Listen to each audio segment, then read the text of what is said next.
26ৰ নিৰ্বাচনৰ বাবে আটাইতকৈ যি চৰ্চা সেই চৰ্চা বিৰোধী শিবিৰৰ চৰ্চা হৈছে মিত্ৰতা। বিগত কিমান মাহ ধৰি মিত্ৰতা সম্পৰ্কে চৰ্চা হৈছে সেয়া আপোনালোকে সকলোৱে জানে আৰু শেহতীয়াভাৱে আকৌ এবাৰ মিত্ৰতাক লৈ যথেষ্ট চৰ্চা হৈছে।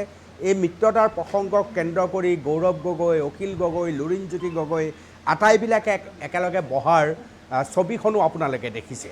কিন্তু শেহতীয়াভাৱে বিৰোধী দলপতি তথা জ্যেষ্ঠ কংগ্ৰেছী নেতা দেৱব্ৰত শইকীয়াৰ এক মন্তব্যক লৈ আকৌ এবাৰ যুদ্ধংদেহী পৰিস্থিতি হৈছে বিৰোধী শিবিৰত।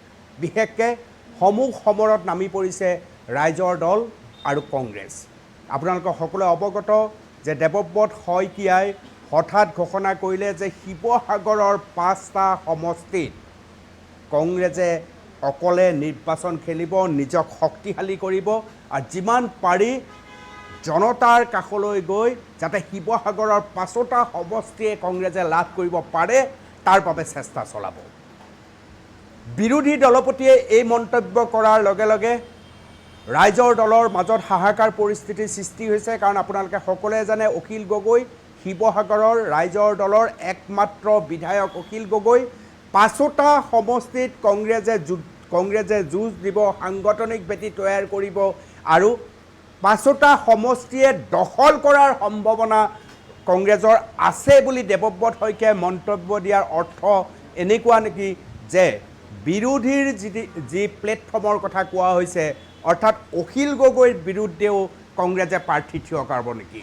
বিষয়টো তাকে লৈ ইতিমধ্যে তৰ্ক বিতৰ্ক আৰম্ভ হ'ল আৰু পৰৱৰ্তী সময়ত গৌৰৱ গগৈ অৰ্থাৎ প্ৰদেশ কংগ্ৰেছৰ সভাপতি গৌৰৱ গগৈ এটা বাক্য কেৱল কৈ থৈছে কৌশলেৰে, সেয়া হৈছে দেৱব্ৰত শইকীয়াই একো ভুল কথা কোৱা নাই। মই প্ৰথমতে আপোনালোকক শুনোৱাইছোঁ কি কৈছে দেৱব্ৰত শইকীয়াই।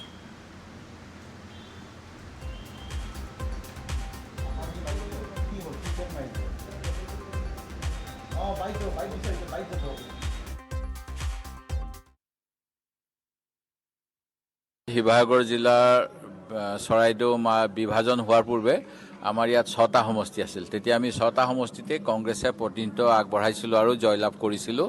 পৰৱৰ্তী সময়ত এতিয়া আমগুৰি সমষ্টি বিজেপি চৰকাৰে বিলুপ্ত কৰিলে। সেই গতিকে চৰাইদেউ আৰু শিৱসাগৰ মিলাই আমি 5টা সমষ্টি আছোঁ। এতিয়া আমাৰ চেষ্টা হ'ব কেনেকৈ আমাৰ পুৰণা শিৱসাগৰ জিলাৰ 5টা সমষ্টিতে কংগ্ৰেছ দলক শক্তিশালী কৰি আগন্তুক নিৰ্বাচনত জয়লাভ কৰিব পাৰোঁ। শিৱসাগৰ জিলাৰ চৰাইদেউ বিভাজন হোৱাৰ পূৰ্বে আমাৰ ইয়াত 6টা সমষ্টি আছিল। তেতিয়া আমি 6টা সমষ্টিতে কংগ্ৰেছে প্ৰতিনিধিত্ব আগবঢ়াইছিলোঁ আৰু জয়লাভ কৰিছিলোঁ। পৰৱৰ্তী সময়ত এতিয়া আমগুৰি সমষ্টি বিজেপি চৰকাৰে বিলুপ্ত কৰিলে। সেই গতিকে চৰাইদেউ আৰু শিৱসাগৰ মিলাই আমি 5টা সমষ্টি আছোঁ। এতিয়া আমাৰ চেষ্টা হ'ব কেনেকৈ আমাৰ পুৰণা শিৱসাগৰ জিলাৰ 5টা সমষ্টিতে কংগ্ৰেছ দলক শক্তিশালী কৰি আগন্তুক নিৰ্বাচনত জয়লাভ কৰিব পাৰোঁ। শিৱসাগৰ জিলাৰ চৰাইদেউ বিভাজন শইকীয়াৰ মন্তব্য, দেৱব্ৰত শইকীয়াৰ মন্তব্যত এই কথা স্পষ্ট যিহেতু শিৱসাগৰৰ ঐতিহ্যমণ্ডিত শিৱসাগৰৰ আটাইকেইটা সমষ্টিৰ কংগ্ৰেছৰ এতিয়াৰ এক প্ৰকাৰ পিতামহ হৈছে দেৱব্ৰত শইকীয়া। গতিকে দেৱব্ৰত শইকীয়াই যদি যি মন্তব্য কৰিব নিশ্চিতভাৱে সেয়া প্ৰদেশ কংগ্ৰেছৰ মন্তব্য হ'বগৈ আৰু গৌৰৱ গগৈৰ মন্তব্যটো তাৰে ইংগিত পোৱা গৈছে।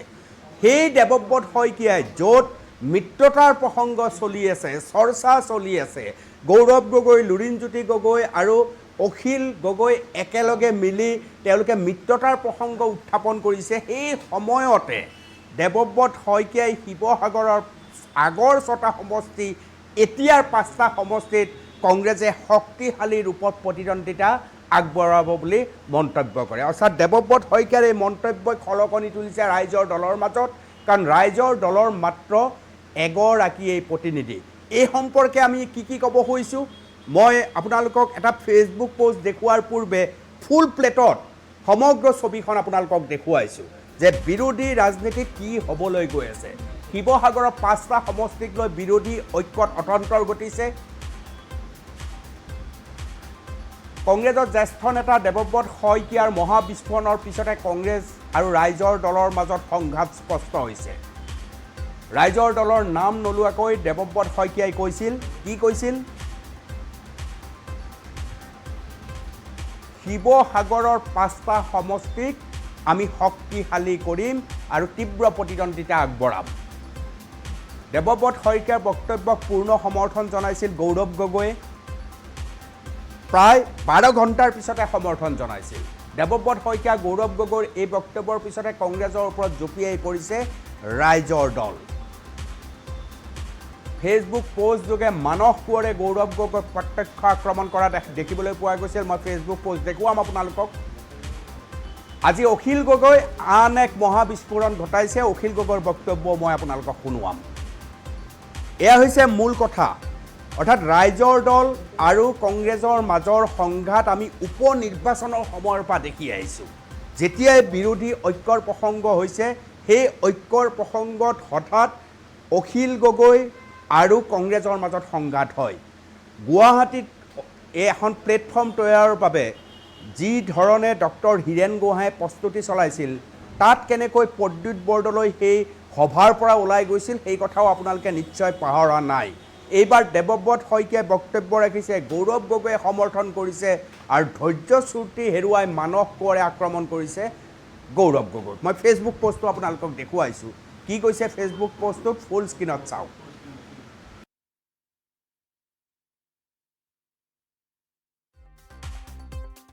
শুদ্ধকৈ ক'ব নোৱাৰে, মাতৃভাষাৰ এটা বাক্য আৰম্ভ কৰিলে শুদ্ধকৈ শেষ কৰিব নোৱাৰে, সেই ব্যক্তিৰ পৰা আপোনালোকে অসমীয়া জাতি, অসমীয়া মানুহৰ প্ৰতি দায়বদ্ধতা আশা কৰিছে বুলি প্ৰশ্ন উত্থাপন কৰিছে মানস কোঁৱৰে।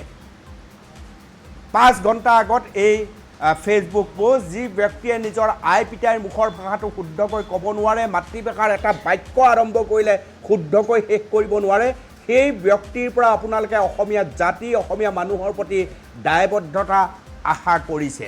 এয়া আছিল মানস কোঁৱৰৰ বক্তব্য। আপুনি আশা কৰেনে যে ৰাইজৰ দলৰ পৰা গৌৰৱ গগৈৰ অসমীয়া ভাষাৰ প্ৰতি ভাষাৰ যি দুৰ্বলতা, সেই দুৰ্বলতাক প্ৰত্যক্ষ আঘাত কৰি এই প্ৰশ্ন ৰাইজৰ দলৰ পৰা সুধিব যে যি ব্যক্তিয়ে মুখৰ ভাষা ভালকৈ ক'ব নোৱাৰে, অসমীয়া জাতীয় কৃষ্টি সংস্কৃতি নাজানে, সেই ব্যক্তিয়ে অসমীয়া জাতিৰ বাবে কেনেকৈ দায়বদ্ধ হ'ব? দেশকৈ ৰাইজৰ দল আৰু কংগ্ৰেছৰ মাজৰ এটা ফাট ইয়াৰ মাজেদি স্পষ্ট হৈছে। অৰ্থাৎ যদি বিৰোধী ঐক্যও হয়, লাহে লাহে পৰিৱেশ আৰু পৰিস্থিতি এনেকুৱা হৈছে মাইনাছ ৰাইজৰ দল অখিল গগৈ হ'ব নেকি? আৰু এই সকলো কথাৰ ইংগিত পোৱাৰ পিছত অখিল গগৈ কেইটামান প্ৰশ্ন তুলিছে।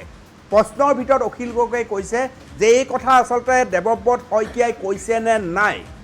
দেৱব্ৰত শইকীয়াই মই বিধায়ক হৈ থকাৰ পিছতো 5টা সমষ্টিৰ কথা কৈছে নে নাই, ৰাজীৱ ভৱনে স্পষ্ট কৰিব লাগে, গৌৰৱ গগৈয়ে স্পষ্ট কৰিব লাগে।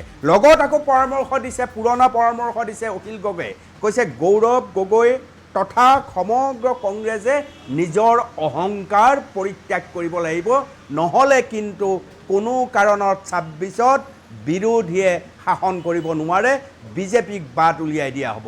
শুনক অখিল গগৈৰ এই বক্তব্য। আৰু ইয়াৰ মাজেদি মই বিদায় লৈ আপোনালোকক কেৱল আগতীয়াকৈ ক'ব খুজিছোঁ বিদায় লোৱাৰ আগত, যে এই ধৰণে বিৰোধী ঐক্যৰ এটা সৰু ফাট আৰম্ভ হৈছে, ই ক'লৈ লৈ যাব সময়ে ক'ব। অখিল গগৈৰ বক্তব্য শুনক।